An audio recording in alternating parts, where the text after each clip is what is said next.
உலகத்தின் வரைபடத்தில் இந்திய பொருளாதாரத்தை உச்சத்துக்கு கொண்டு வந்து மும்பை நகரத்தை குறித்து வைத்திருக்கின்ற மும்பை நகர பெருங்குடி மக்களே,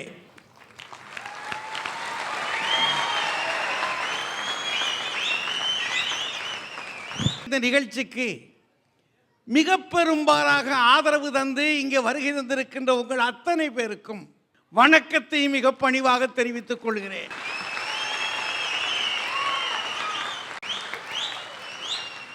இங்க வந்தா ஒரு புறம் கடல் அலை தாளாட்டுகிறது, வரட்டுமா உள்ள வரட்டுமா அப்படின்னு அலைகள் தாளாட்டுகின்ற நகரம் இது.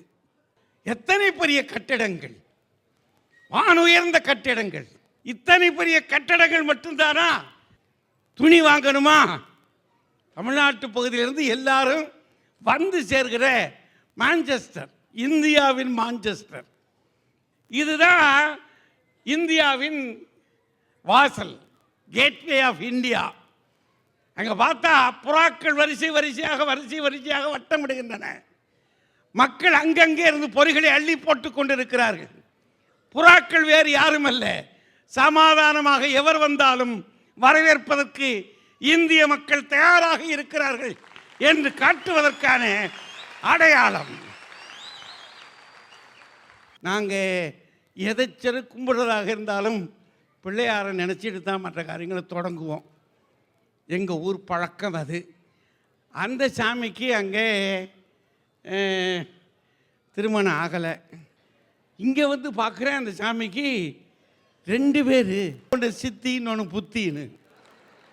சித்தி விநாயகருக்கு கோயில் இங்கே இருக்கு.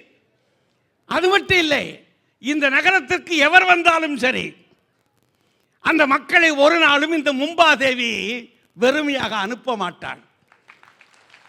மும்பாதேவி அள்ளி கொடுக்கிறாள் இந்த மக்களுக்கு. தெற்கே இருந்து எங்களுடைய தமிழ் மக்கள் இங்கே வந்திருக்கிறார்கள் அல்லவா, எங்கு பார்த்தாலும் சரி தாராவி அவர்கள் குடியிருக்கிற கோட்டை. தாராவி மட்டும்தானா? மாதுங்கா போங்க, இங்கே எங்கேயே இல்லை தமிழ் மக்கள் இங்கே.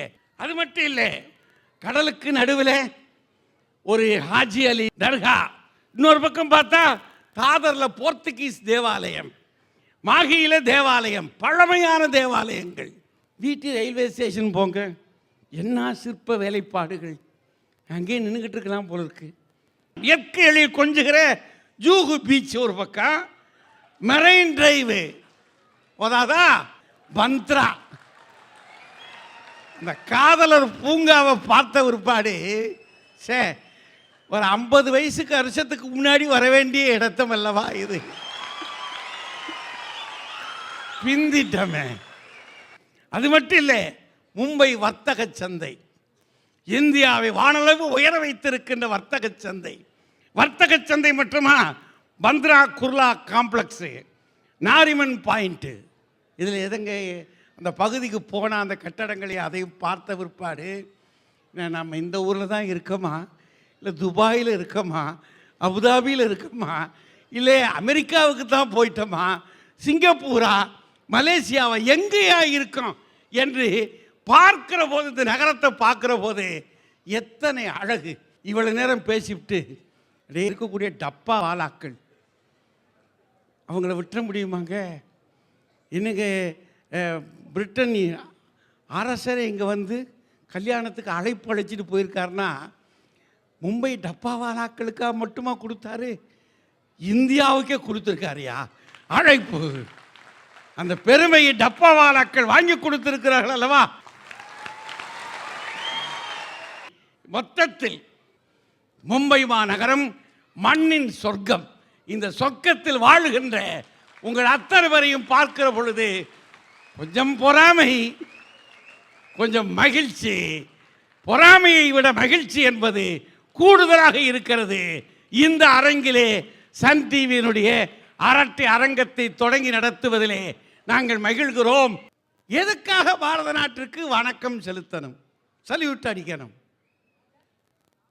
சில பேர் நினைக்கிறாங்க குடும்பம் ஒரு கோவில் என்பதற்காக சல்யூட் அடிக்கணும்ன்றாங்க. சில பேர் இந்தியா என் வீடியா, இந்தியா என் வீடு என்ற வேற்றுமையில் ஒற்றுமை இருப்பதற்காக எங்கேயும் எப்போதும் சந்தோஷம் என்று சூழ்நிலைக்கேற்ப உழைப்பதற்காகவா? ஜனநாயகத்தில் நாம் எல்லோரும் மன்னர் என்ற ஜனநாயக கட்டமைப்புக்காகவா? இல்லை இப்படியே சொல்லி எத்தனை காலம்தான் ஏமாற்றுவீங்க அப்படின்னு ஒருத்தர். சார் நான் 5 வயசுலேருந்தே காதலிக்க ஆரம்பிச்சிட்டேன் சார். இது உங்களுக்கு கொஞ்சம் ஓவரா இல்ல? ஏன்பா இப்படி? நான் இவ்வளவு நேரம் மும்பையை பத்தி பெருமையா நினைச்சுக்கிட்டு இருந்தேன். உங்களை மாதிரி பெரியவங்கெல்லாம் இந்த மாதிரி சொல்லி சொல்லியே எங்க மாதிரி இளைஞர் பேரையே கெடுத்துட்டீங்க சார். நான் காதலிக்கிறேன்னு சொன்னது தமிழ சார். நான் வந்து கிராண்ட் மெடிக்கல் காலேஜில் ஃபைனல் இயர் MBBS படிச்சுட்டு இருக்கேன் சார். நான் மும்பையிலேயே பிறந்து வளர்ந்தவர். மும்பையில பிறந்து வளர்ந்து MBBS படிச்சு இவ்வளவு அழகா தமிழை உச்சரிக்கிறீங்க. தமிழை மட்டும் இல்ல சார், நான் இங்க இந்திய நாட்டையும் நான் காதலிக்கிறேன் சார். விழி போல எண்ணி நம் மொழி காக்க வேண்டும், தவறான பேர்க்கு நேர் வழி காட்ட வேண்டும். ஜனநாயகத்தில் நாம் எல்லோரும் மன்னர், தென்னாட்டு காந்தி அந்நாளில் சொன்னார். அன்னைக்கு சொல்லியிருந்தா கூட அவர் சொன்ன வரிகள் இன்னைக்கும் இந்தியாவுக்கு மட்டும் தாங்க பொருந்தும். எல்லோரும் இந்நாட்டு மன்னர், இந்த ஜனநாயக அமைப்புக்கு தான் நான் இந்திய தேசத்துக்கு சல்யூட் அடிக்கிறேன்.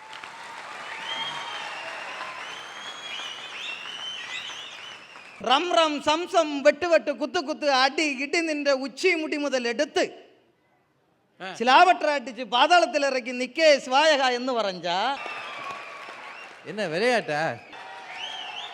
இப்ப நீங்க என்ன மொழியில பேசுனீங்க சார? நீங்க எல்லாம் காணிக்காரன், காட்டுவாசி, ஆதிவாசி, பழங்குடியின எல்லாம் பறையும் இல்லையா? அந்த ஆதிவாசின்னு பறையின சமுதாயத்திலிருந்து நான் வந்திருக்கேன். என்னுடைய பெயர் சுரேஷ் சாமியார் காணி. சரி. கன்னியாகுமரி மாவட்டத்தினுடைய காடுகள் நிறைந்த சோலையில் கடுவாய் புலிகள் கூட்டத்தில் விலங்குகளோடு கூட்டு சேர்ந்து வாழ்கிற ஒரு சமுதாயத்திலிருந்து வந்திருக்கேன் சார். மந்திரவாதி என்பார், சொன்ன மாத்திரத்திலே மன கிளி பிடிப்பார், எந்திர சூனியங்கள் இவர்கள் வாழ்வில் எத்தனை துயரோ என்று நாட்டு பாரதி பாடினான். மந்திரமும் தந்திரமும் மக்களுடைய மனநிலையை பொறுத்தது. மந்திரத்தை நம்பி அல்லது மந்திர தொழிலை செய்து பிழைப்பதை விட சூழ்நிலைக்கு ஏற்ப உழைத்து, நானும் உழைத்து, அதனால் நானும் பிழைத்து என்னை சார்ந்து வாழ்கிற சமுதாயத்தையும் முன்னேற்ற வேண்டும் என்கிற நோக்கோடு இந்த சூழ்நிலைக்கு ஏற்ப உழைக்கிறவர்கள் தான் முன்னேறுகிறார்கள் என்று சொல்லி தலைவணங்க வந்திருக்கிறேன் sir. Very good, very good. நாட்டினுடைய பிரதமர் மன்மோகன் சிங் அவர்கள் வந்து ஒரு சீக்கிய மதத்தை சார்ந்தவர். ஆமா. நம்ம குடியரசுத் தலைவர் அப்துல் கலாம் ஒரு இஸ்லாமிய மதத்தை சார்ந்தவர். ஆமா. சேர்பர்சன் ஒரு முக்கியமான பதவி இருக்கு. அந்த பதவிக்கு வந்து திருமதி சோனியா காந்தி அம்மையார் அவர்கள் ஒரு கிறிஸ்துவ மதத்தை சார்ந்தவர்கள். ஆனா நம்ம இந்தியாவில் கிட்டத்தட்ட 83% மக்கள் இந்து மதத்தை சார்ந்தவர்கள். உலகத்தில் நீங்க வேற எந்த ஒரு நாட்டிலையும் இப்படி ஒரு சிறுபான்மை மதத்தை சார்ந்தவர்கள் இப்படி முக்கியமான பதவிகளை பார்க்கவே முடியாது, சாத்தியமும் இல்லை. அது இந்தியாவில் சாத்தியமாகிறதுக்கு ஒரே காரணம் நம்மிடம் உள்ள வேற்றுமையில் ஒற்றுமை தான். இந்த வேற்றுமையில் ஒற்றுமைக்காக தான் இந்த தேசத்திற்கு நான் சல்யூட் அடிக்க விரும்புகிறேன். இந்திய தேசத்தில்தான் தகுதியும் திறமையும் எவரிடம் இருந்தாலும் அவர் மதம், இனம், மொழி எதையும் பாராமல் மிக உயர்ந்த பதவிக்கு அவரை உயர்த்தி வைத்து அழகு பார்க்கிற பக்குவமும் சகிப்புத்தன்மையும் நேர்மையும் பெருந்தன்மையும் இருக்கிறது என்பதை இந்த புள்ள அழகாக சொல்லியிருக்கிறார். ஐயா, ஈஜிப்டுக்கு போனால் பிரமிடை பார்க்கலாம், சைனாவுக்கு போனால் பெருஞ்சுவரை பார்க்கலாம், இட்டலிக்கு போனால் பீசா கோபுரம் பார்க்கலாம், ரோம் போனால் கொலாசியம் பார்க்கலாம். இதெல்லாம் உலக அதிசயம். ஐயா, என்ன திடீர்னு எந்திரிச்சிட்டீங்க? அவங்க என்ன சொல்லி முடிக்கல சாமி. முடிக்கப்படாதுன்னு தானே எந்திரிச்சிருக்கேன். அதாவது அந்த அக்கா ஒரு விஷயம் சொன்னாவ, அங்க போனா அதை பார்க்கலாம், அங்க போனா இதை பார்க்கலாம், எங்க போனா எதை பார்க்கலாம்னு எல்லாத்தையும் சொன்னாவ. ஆனா இந்தியாவில் மட்டும்தான் ஸ்டவ் அடிக்கிறத பார்க்கலாம், அதை சொல்லல. அவ சொன்னதை திரும்ப சொல்லுங்க. அதெல்லாம் வேண்டாம், அவங்க சொல்லி முடிக்கட்டும். விட மாட்டேன், சொல்லுங்க. இது என்ன சின்ன பிள்ளைத்தனமா இருக்கு? அப்புறம் அழுதுருவேன். ஐயோ, எப்படி? அம்மா சொல்லுங்க. சொல்லுங்கம்மா. ஈஜிப்டுக்கு போனா பிரமிடை பார்க்கலாம். உலக அதிசயம். சைனா போனா பெருஞ்சுவரை பார்க்கலாம். உலக அதிசயம். இட்டலி போனா பிசா கோபுரம் பார்க்கலாம். உலகத்துல அதிசயம். ரோம் போனா கொலாசியம் பார்க்கலாம். அதிசயம் அம்மா, அதிசயம். இந்தியாவுக்கு வந்தா கோவிலா இருக்கிற குடும்பங்களை பார்க்கலாம். உலக நாட்டெல்லாம் இது அதிசயம். இந்தியால மட்டும்தான் குடும்பம் கோயிலா இருக்குது அபூர்வமான அதிசயம். எங்க கோயிலா இருக்கு? ஒரு வீட்டுக்கு சென்சஸ் எடுக்க போனாங்க. எது எடுக்க? இந்த வாஷிங் மிஷின், மிக்ஸி, கிரைண்டர்லாம் என்னென்ன கம்பெனின்னு பாக்குறதுக்காக 2 பேர் போனாங்க. சரி. உங்க வீட்டுல வாஷிங் மிஷின் இருக்கா? இருக்கு. என்ன கம்பெனி? முத்தையா. முத்தையாவா? கிரைண்டர் இருக்கா? இருக்கு. என்ன கம்பெனி? முத்தையா.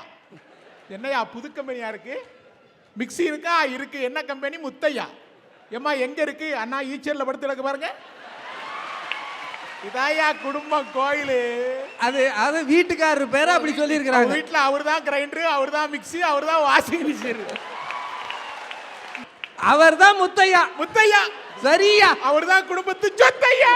ஐயோ